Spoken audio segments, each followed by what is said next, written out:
I cannot live one day without love. I praise loudly, I blame softly.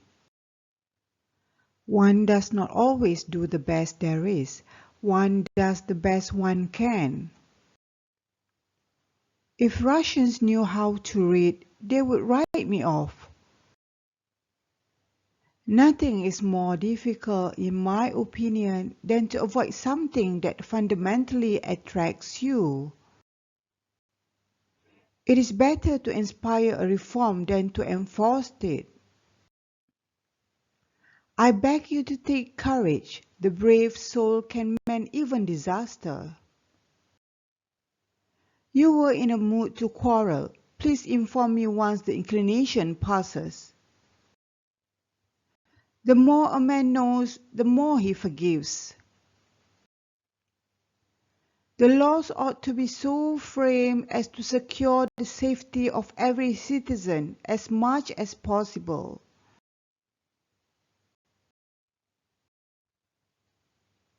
The intention and the end of monarchy is the glory of the citizens, of the states, and of the sovereign.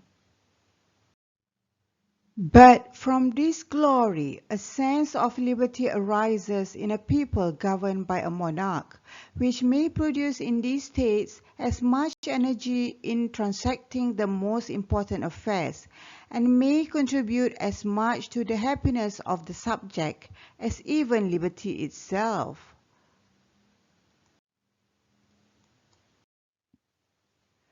The usage of torture is contrary to all the dictates of nature and reasons.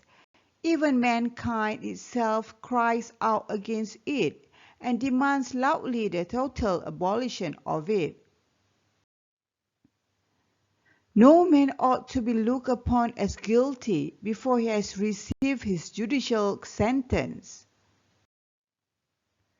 Nor can the laws deprive him of their protection before it is proved that he has forfeited all right to it.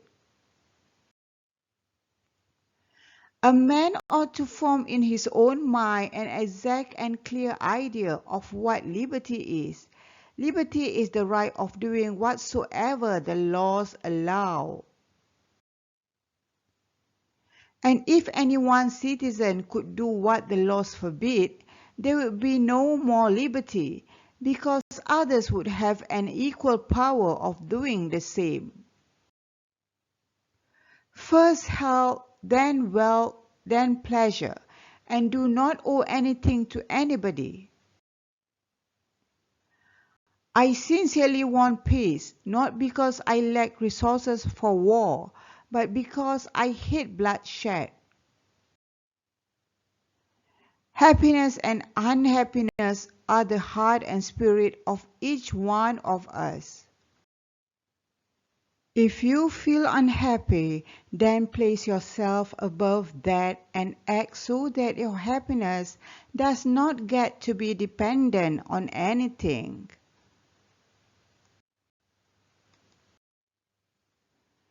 I shall be an autocrat, that's my trait, and the good Lord will forgive me, that's His.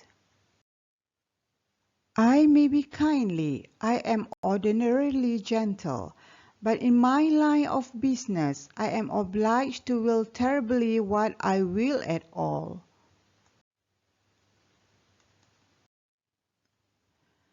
The most sure, but at the same time the most difficult expedient to mend the morals of the people is a perfect system of education.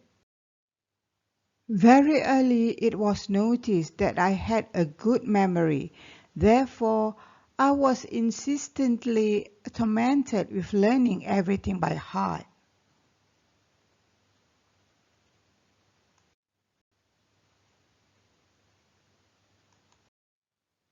For to tempt and to be tempted are things very nearly allied. Whenever feeling has anything to do in the matter, no sooner is it excited than we have already gone vastly farther than we are aware of.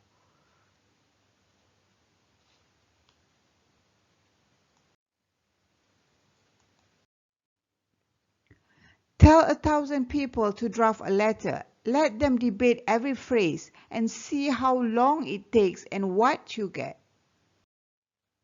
You should know our mania for building is stronger than ever. It is a diabolical thing. It consumes money, and the more you build, the more you want to build. It's a sickness like being addicted to alcohol.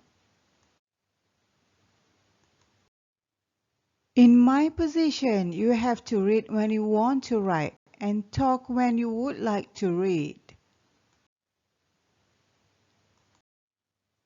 It is better to be subject to the laws under one master than to be subservient to many.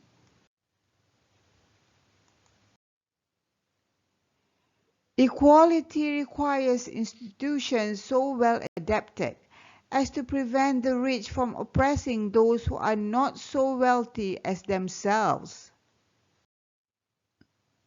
That law, therefore, is highly beneficial to the community where it is established, which ordains that every man shall be judged by his peers and equals.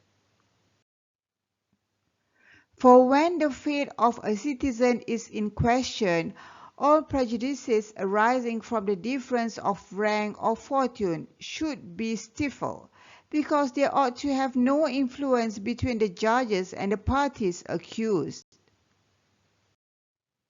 What right, therefore, can power to give to any to inflict punishment upon a citizen at a time, when it is yet dubious whether he is innocent or guilty?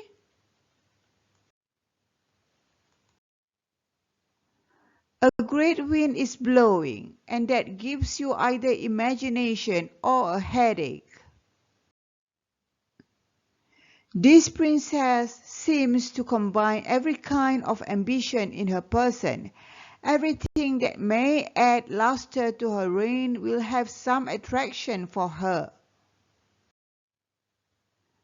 The love of power and the power to attract love were not easy to reconcile. This is the effect that can be produced by a stupid, carelessly spoken word. It is never forgotten. Assuredly, men of merit are never lacking at any time, for those are the men who manage affairs, and it is affairs that produce the men. I have never searched, and I have always found under my hand the men who have served me, and for the most part I have been well served. Power without a nation's confidence is nothing. You philosophers are lucky men. You write on paper, and paper is patient. Unfortunate emperors that I am, I write on the susceptible skins of living beings.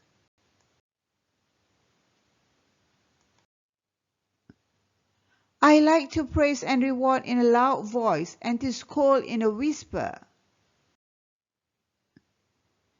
Will you not draw from this the fine maxim that one should not scold children too much, but should make them trustful, so that they will not conceal their stupidities from us? I have no way to defend my borders but to extend them.